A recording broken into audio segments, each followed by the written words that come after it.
pterodactyl sounds. I composed villanelles, sonnets, and couplets of doubtful prosody but resolute sincerity. I seized her guitar when she let me sit in on a Moroccan cushion in her living room and sang her songs by Pham Dui, Trinh Kong Sun, and the newest lyrical. That's a big one. God damn it. God damn it.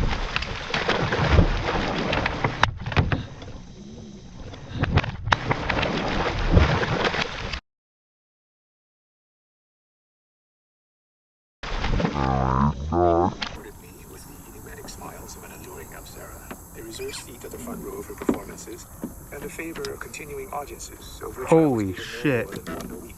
I was both grateful and tormented.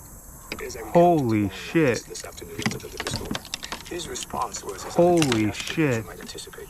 Tell me this, lover boy, he said one day, back to his terse self. His attention Holy was shit. a pair of teenage patrons creeping possum-like toward an aisle, a duo whose years and IQ were Holy measurable shit. in double digits. What happens when the general finds out? I guess I'm gonna have to stop by Academy and get a new rod.